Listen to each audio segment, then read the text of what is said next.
청국장 가루. 와, 이거 먹으니까요. 피부도 너무 좋아지고, 그리고 장도 튼튼해지고. 근데 그거 아세요? 다이어트 하려면 장이 건강해야 되는 거, 그리고 몸도 건강해지는 거, 그게 기본이거든요. 그리고 맛도 너무 좋아요. 청국장 냄새 하나도 안 나요. 그리고 와, 이거 먹어보니까 한 끼 식사라도 끝내줍니다. 근데 이 가성비 대단한데요?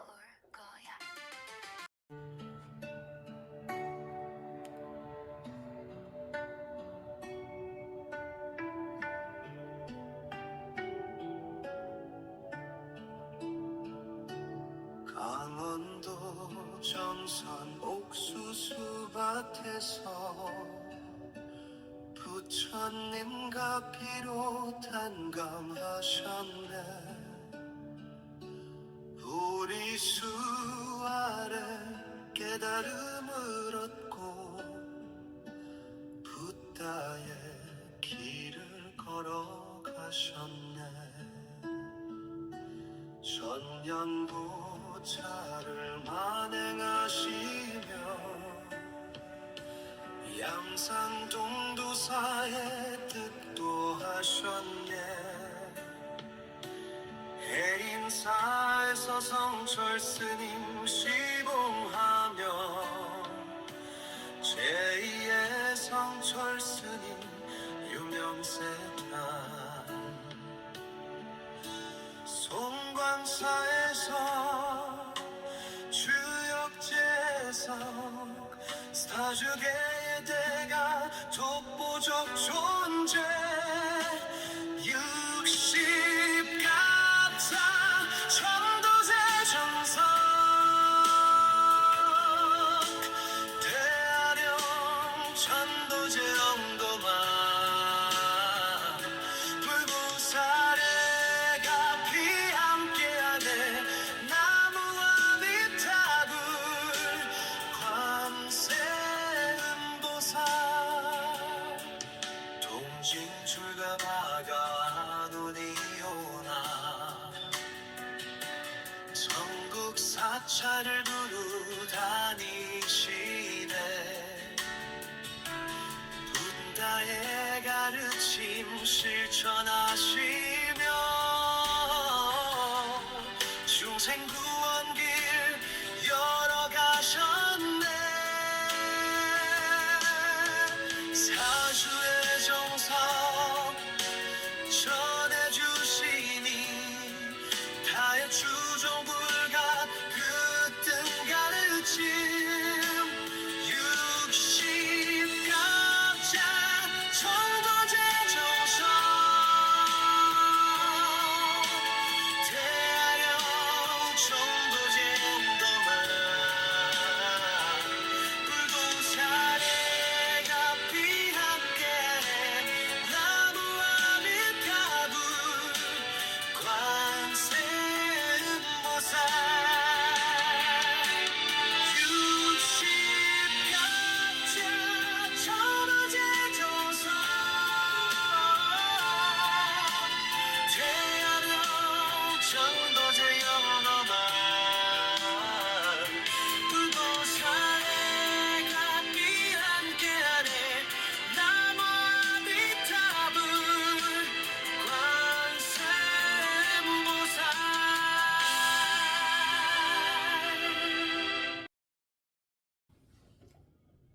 나무 관세음보살 용두사 관우스님입니다. 사람이 살다 보니 가장 부질없는 행동 5가지, 그리고 쓸데없는 집착과 감정 소비에 이제 바로 사로잡혀서 소중한 세월을 낭비한다면 노년에 남는 것은 아주 지독한 후회와 마음의 상처뿐이겠죠. 제대로 마음의 단속을 못한다면 남의 이 인생은 허무함과 쓸쓸함 속에서 보내지 않을까.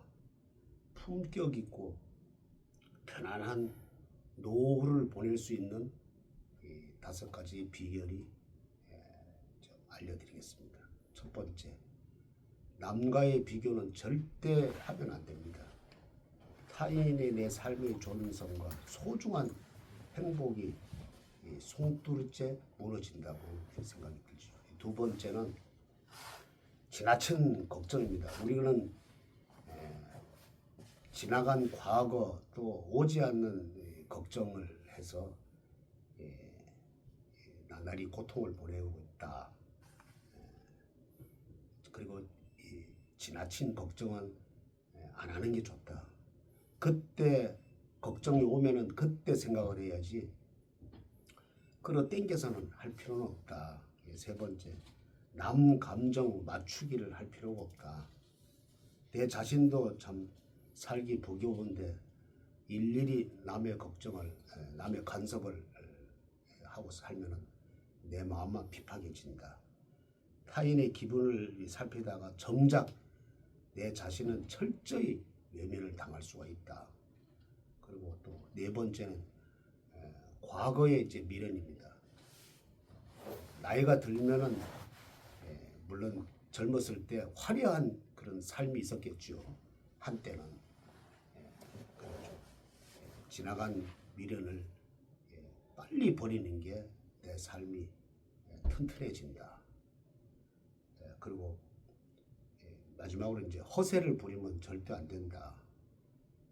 누가 과거에 내가 뭐 얘기했던 것 허세를 부리게 되면은 그 상대편은 말은 안 해도 벌써 다 알아들어요.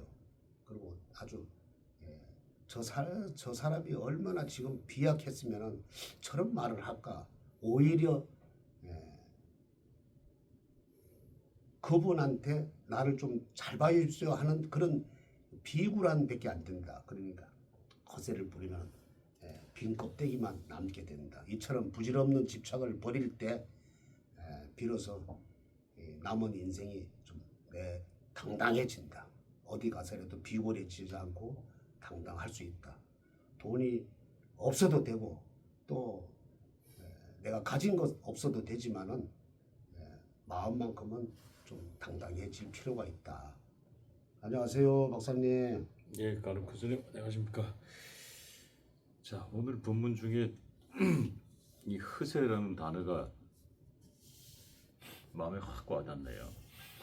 우리 혹시 간혹 큰 스님 뭐 지금까지 수행하시면서 허세를 부려본 적은 없습니까? 저는 개인적으로 저는 허세를 부려본 적은 없는 것 같습니다. 저는 지금은 안 그런데 과거에 모르면서 아는 척을 좀 했죠. 그러다가 이제 얼마 안 가서 그게 펑크가 난답니다. 그리고 그럴 때 제가 참 내가 이렇게 똑똑한 척 할 필요는 없다. 그대로 있는 것을 보여주는 게 낫다. 근데 한참 이제 수행할 때는 뭐 남보다 좀 나아야 되고 내가 더 잘해야 되고 내가 더 똑똑해야 되고 이제 그런 허세를 좀 부렸죠. 근데 결국은 그게 한 40년, 50년 수행 생활 끝에 그 부질없는 생각이구나. 나만 몰랐지. 저 사람은 벌써 알고 있는 거를 말을 안 했을 뿐이다. 그러니까 손바닥을 하늘을 가리는 격이다. 어디 도망가다가 구멍이 있으면 숨잖아요. 궁뎅이를 다 내놓고. 그래 내가 꼭꼭 숨은 것 같지만은 뒤따라오는 사람은 벌써 알아채렸다. 그래서 참 그때 많이 내가 후회를 했고 앞으로는 그러지 말아야 되겠다 하는 생각을 했죠. 그리고 오늘 5가지 중에 첫 번째가 뭐였습니까? 제가 요즘 이 수면제 복용 후유증이 있는지 남과 이제 좀 비교를 하지 말는 게 그게 참 그 부처님 말씀을 보면은 남과의 비교가 참 어리석은 짓이거든요. 내 있는 그대로만 이렇게 하면 되는데, 그러니까 너무 이렇게 우월하게 이제 이렇게 내가 요거밖에 안 되는데 좀 더 높이는 거예요, 삶을. 그럴 필요가 없는데 그렇게 되면은 내 마음이 괴로워지거든. 그러니까 무슨 형사가 그러잖아요. 뭐 한번 죄를 지면은 거짓말 하면은 계속 거짓말 해야 되고, 요 정치도 마찬가지잖아요. 뭔가 모르게 지금 이 시대는 이렇게 돌아가고 있는데 뭐가 모르게 자꾸 이렇게 덮으려고 하는, 특히 국민의힘 보면은 뭔가 모르게 지금 현재 부정선거가 지금 거의 만천하에 드러나고 있는데 불구하고 자꾸 덮으려고 그러잖아요. 그러니까 그것도 이제 남과의 비교, 자기만 모르었을 뿐이다. 이따가 이제 얘기를 하겠지만은 남과의 비교는 절대 하면 안 된다. 어떤 사람들 보면은 이 불교는 종교가 아니라고 하는 사람이 있어요. 이제 사실 그래. 이 불교는 그 마음의 종교거든. 내가 어떻게 이게 잡기가 일어나느냐, 그게 다 마음먹기에 달렸거든요. 그래서 어느 신을 두고 절대자를 두고 이렇게 믿는 게 아니라 우리는 마음에서 다 우러나거든. 박사님도 오늘 여 와야 되겠다는 그것도 그 무슨 뭐 신에 의해서 온 게 아니라 내가 오늘 관호 스님하고 촬영을 해야 되겠다 마음에서 우러나서 이렇게 온 거지 누구의 지시에 의해서 온 건 아니거든요. 그러니까 어떻게 생각하면은 불교가 가장 아주 그냥 정확한 종교다. 이게 이런 게 있어요. 그러니까 예를 들어서 내가 이제 그 괴롭단 말이에요. 괴로움을 참으면 안 되는 거. 불교에서 참지 말라 그러는 거예요. 괴로움이 올라오는 거를 제어를 해야 된다. 괴롭지 않게. 그거만 알아채는데 괴로움을 참게 되면은 나중에 그게 우울증이 온단 말이에요. 그래서 절대 남과 비교해서는 안 된다. 그렇게 되죠. 두 번째는 이제 뭐 지나친 걱정이고요. 세 번째 이제 남 걱정을 남한테 잘 보이려고 하지 말아라. 그런 거고. 또 그렇죠. 두 번째는 뭐였습니까? 두 번째는 지나친 걱정이죠. 왜 그러냐면은 안 온 걱정을, 그러니까 대부분이 잠을 못 자는 사람들이 이 걱정을 많이 하기 때문에 내일은 이래야 되는데 어떻게 할까. 제가 한번 그런 적이 있었어요. 제가 의정부에 모 절에 지금 뭐 하면 다 아는데 봉선사 말사인데 그 절에 이제 내일이면 이제 쳐들어 들어가는 거예요. 이제 정화를 하기 위해서 들어가는데 여러 사람이 스님들도 그렇고 뭐 여러 사람들이 제가 이제 주지 임명장을 받아가지고 들어가는데 그때 아마 의정부 모텔에 이제 내일 새벽에 들어가야 되니까 여럿이 이제 자는데 저는 뭐 너무 피곤하고 이러니까 다른 사람은 잠을 못 자더라고. 내일 뭐 작전을 어떻게 해야 돼 어떻게 해야 되는데 근데 저는 그냥 막 당사자고 불구하고 저는 8시부터 자버렸어요. 그러니까 실컷 자고 새벽에 일어나니까 어떤 한 처사님이 아니 새벽에 그렇게 초저녁에 그렇게 잘 주무시는데 어떻게 스님은 내일 그거 걱정도 안 됐냐고 그래.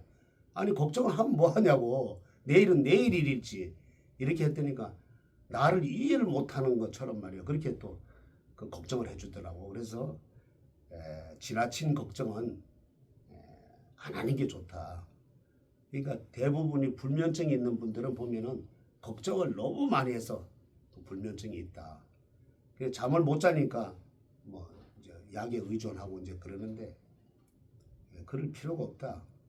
그러니까 걱정은 내일 해야지 괜히 끌어당겨서 할 필요가 없다. 이게 그 부처님 말씀에도 그렇거든요. 걱정을 너무 하면은 인간의 그 마음이 핍박해진다. 그러니까 걱정은 될 수 있으면은 안 하는 게 좋다. 물론 뭐 사람이니까 걱정을 안 할 수가 없겠지요. 근데 지나친 걱정을 하면 안 된다. 이렇게 부처님 말씀하셨거든요.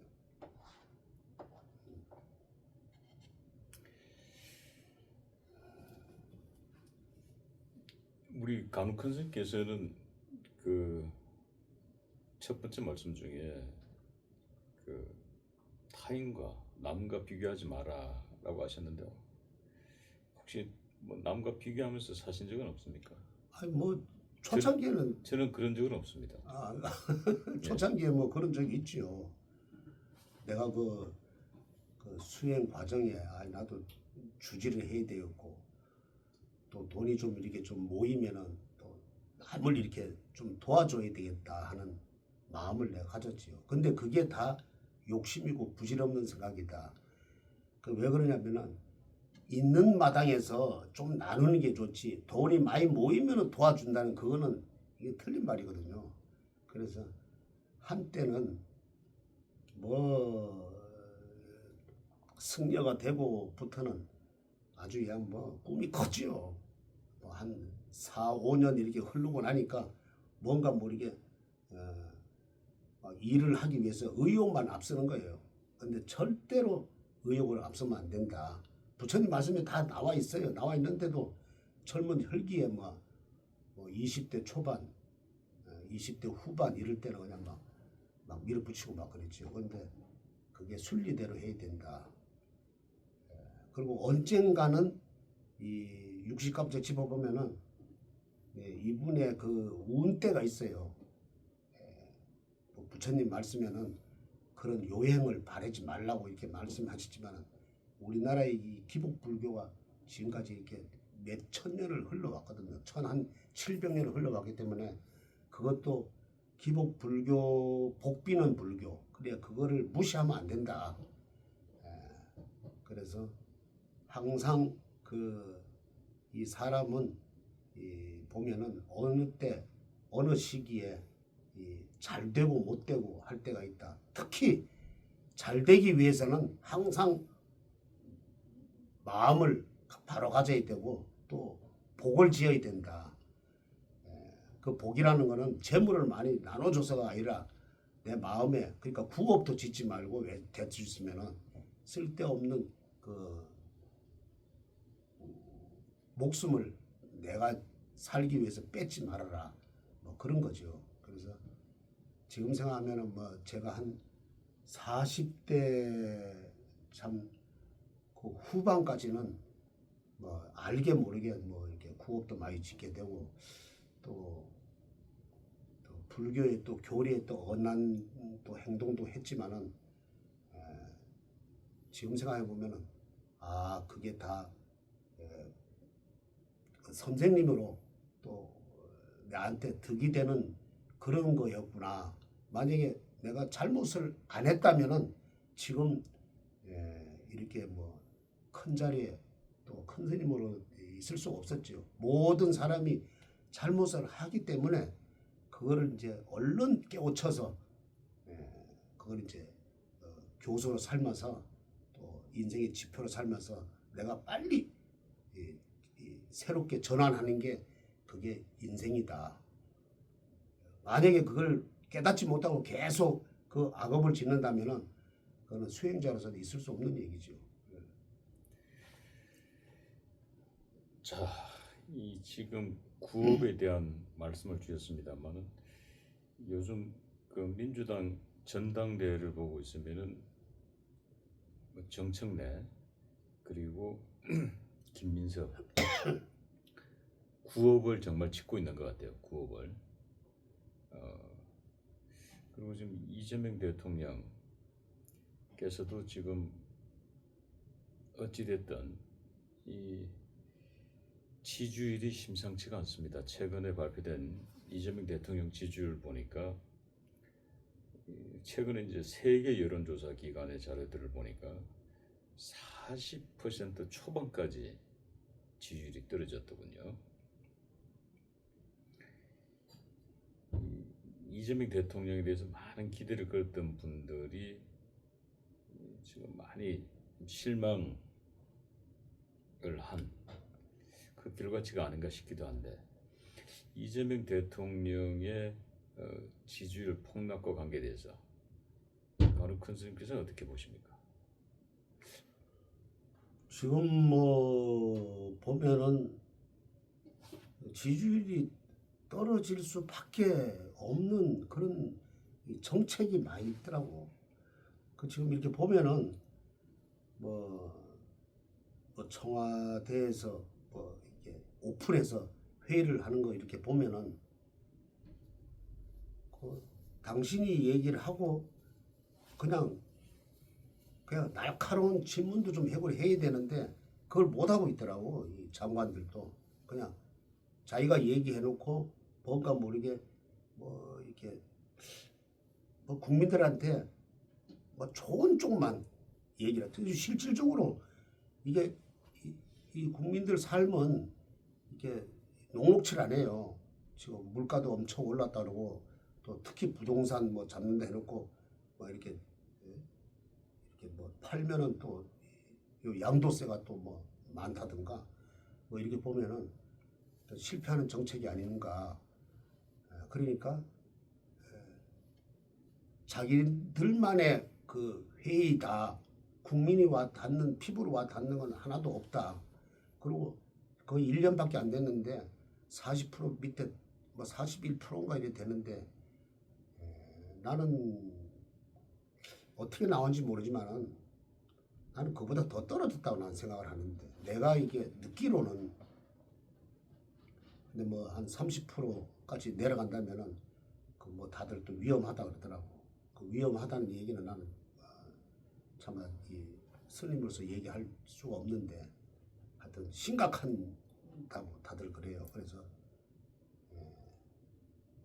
좀 지금 생각하면은 문재인 때나 지금 정책이나 뭐 별반 다를 게 없다. 그때도 뭐 그냥 막 높았잖아요. 물가도 높고 못 산다 막 이런데 어떻게 넘어갔지만 지금은 더 뭐 밀어붙이는 거 보면은 더 심각하다. 아마 이 보수 쪽에서 막 보수 정권에서 막 난리 쳤을 거예요. 근데 이상하게 이 저렇게 하는데도 장동영 대표만 그 나를 세우지 그 이외에는 나를 세우는 사람이 없어. 그냥 가운데 그냥 그 분탕만 이렇게 내부 총재만 하는 거 보면은 참 아이러니하다. 저렇게 되면은 십시일반으로 다 모여서 대표 중심에서 그렇게 공격을 하고 이래야 되는데 그렇게 않고 그냥 이 뭐 내부만 자꾸 그래요. 국민의힘에서는. 그러니까 너무 답답하다. 그런 거 보면은 참 국민들을 어차피 이렇게 했으니까 국민들을 좀 이렇게 삶을 좀 질이 좀 높게 이렇게 해야 되는데 빨리 수정하는 게 좋은데 이 또 사람이 수정을 못해요. 뭔가 자기 주관을 못 가지고 있기 때문에 수정을 못하는 거지. 우리 같으면 막 이거 잘못했으면 바로 수정을 하잖아요. 그런데 뭔가 뒤에서 누르는 세력이 혹시 있지 않을까? 뭐 내가 뭐 그런 세력이 혹시 있지 않을까? 뭐 이렇게 여러 가지로 보면은 그런 세력들이 혹시 이건 가상인데 혹시 있지 않을까 하는 생각이 또 생각이 드네요. 또. 이재명 대통령의 지지율이 조만간 이 3자를 찍을 수도 있다고 보십니까? 나는 충분히 나는 그렇게 봅니다. 3자를 찍게 되면은 무슨 큰일이 이제 닥치겠지요. 왜 그러냐면은 지금 중단된 재판이 지금 걸려 있잖아요. 그러니까 어느 때 3자 밑으로 2자까지 찍는다면은 뭐 2자까지는 안 내려가도 3자까지 찍는다면은 아마 재판이 뭐 이렇게 재개될 수가 있다. 그러면 참 위험하다. 그래도 어떻게 됐든지 간에 이렇게 됐든지 저렇게 됐든지 간에 이왕 그 대통령 자리에 올라섰으니까 국민을 좀 편안하게 하고 갈라치기 안 하고 누구나 다 공감할 수 있는 정책을 좀 펼쳐서 참 그래 잘하네 이런 마음을 가져야 되는데 지금은 그게 아니다. 보면은 민주당 전당대회도 이래 보면은 그냥 중립을 지켜야 될 그 사람이 어느 한쪽에 편을 든 듯한 그런 걸 하면 안 된다. 지금 그렇잖아요. 어느 한쪽을 내치고 어느 한쪽을 올려 세우려고 하는 그런 마음을 가지면 안 된다. 막 우리나라 국민의힘 같으면 아마 저쪽에서 난리 났을 거야 아마. 초친이 뭐 어쩌는데 참 나는 국민의힘도 참 답답하다. 앞으로 뭐 선거가 될지 안 될지 모르지만 된다면은 지금 기존에 있는 온실에 갇혀 있는 그런 의원들은 다 쳐내야 된다. 다 쳐내고 새로운 사람은 아주 그냥 강력한 젊은 사람들을 채워서 좀 해야 된다. 그래야지 이게 되지. 이건 지금 얼마 전에 보니까 야권 그 대선 주자에 보니까 장동혁이가 31.4%고 오세훈이가 24.1%, 또 참 이진숙이가 16.2%더라고. 그리고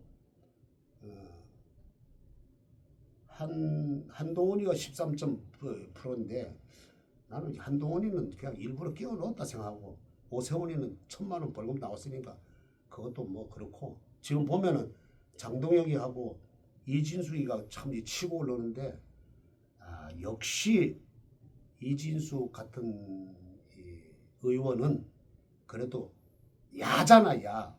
야는 뭐야? 들야자, 들탈해서 그렇게 그냥 맨주먹으로 싸우라는 뜻이에요. 그러니 막 싸우니까 그냥 이렇게 지지율이 그냥 올라가. 나는 이진숙이가 아마 더 올라갔다 생각을 하는 거예요. 나는 그렇게 생각하거든. 그러니까 뭔가 이 정부에서 또 이 행정부에서 또 뭔가 잘못하면 비판을 해야 되는데 계속해서 그냥 그 내부의 총질만 하니까 이게 지지율이 안 오르는 거예요. 이게 벌써 내가 볼 때는 거의 한 20% 민주당하고 국민의힘하고는 20% 차이가 나야 되는데, 이게 안 오르는 이유가 이것도 이 국민들이 그래요. 아이고 막 거기서 내부 총질하고 막 저래 싸우는데 뭐 이렇게 오르겠느냐고 막 그렇게 한 사람이 많아. 그래서 이게 안 오르는 거예요. 안 오르는 이유가 거기 있다. 다행히 장동혁 대표가 그래도 전국적으로 다니면서 또 딱히 하루에도 빠지지 않는다더라고. 올림픽 공원 가서 그 젊은이들하고 가서 싸우기 때문에 그래도 그 명맥이 그래도 민주당보다는 좀 낫다. 또 이런 생각이 또 드네요. 또. 자, 이번 주말에 이제 민주당의 당 대표가 거의 뭐 윤곽이 드러나고 17일 날에는 이제 당 대표 선출됩니다만은, 지금 민주당 이 정청래, 이 김민석 후보 간의 이 설전을 뛰어넘어서 구업이죠, 구업. 영원히 앙금이 될 수 있는 상처의 말들을 많이 남기던데 지금 우리 간혹 큰 선생님께서는 뭐 민주당 당대표 여전히 뭐 김민석이 될 거로 보고 있습니까? 그 이번 주 이제 그 아주 그냥 그 제일로 아주 그냥 하이라이트거든. 서울, 경기 서울. 그런데 여기서 이제 판가름 난다. 뭐 정청래를 보니까 뭐 어머니 이래 했는데 보니까 추미애가 그 어머니 저 바통을 받아가지고 뭐 이렇게 지지를 하고 이랬는데, 나는 그래도 김민석이가 조금 지금까지 앞섰지만은 나는 여기 요번 주말에 그래도 확 뒤집어져 가지고 근소한 차이로 나는 저기 정청래가 그래도 이긴다. 또 이겨야 되고, 나는 그렇게도 생각을 하네. 자, 끝으로 지금 민주당 전당대회 이 아까 우리 간혹 큰 선생님 본문에서 타인과 비교하지 마라 했는데, 이재명 대통령 입장에서는 지금 김민석, 정청래, 송영길 이 세 후보를 비교하지 않을 수가 없을 겁니다.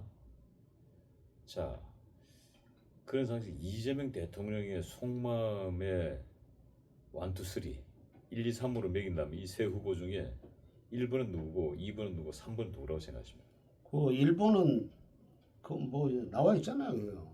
보면은 우리가 꼭 내가 저 사람 지지를 한다 이래서가 아니라 흘러가는 걸 보면은 뭐 1번은 김민석이고 2번은 뭐 송영길이겠죠.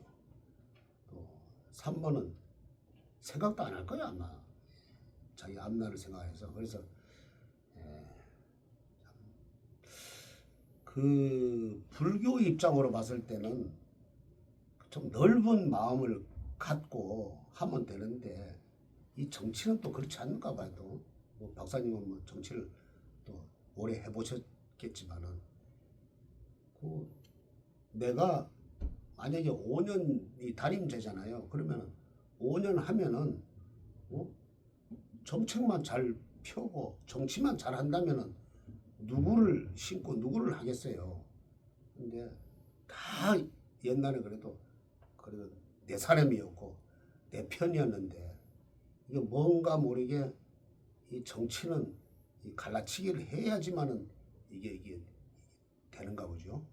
그 생물에서 그런가? 나는 그게 참 안타깝다. 우리 불교에서도 이렇게 보면은 나한테 좀 반기를 드는 사람이 있어요. 미운 놈 떡 하나 더 주라고. 그럼 어루만지면 되는데 정치는 그렇게 못하는가 보더라고 생각을 하는데. 예를 들어서 내가 주지를 하는데 저 사람이 좀 나한테 딴지를 걸었다 이거야. 그러면 내가 쳐내지 않고 나는 그 핵심 총무선임을 안 주겠어요. 안 그러면 재무선임을 안 주지. 돈을 재정하는 사람. 그걸 안 줘가지고 그렇게 하면은 좀 투명하게 할 거 아니에요. 그리고 직원도 좀 이렇게 해야 되고.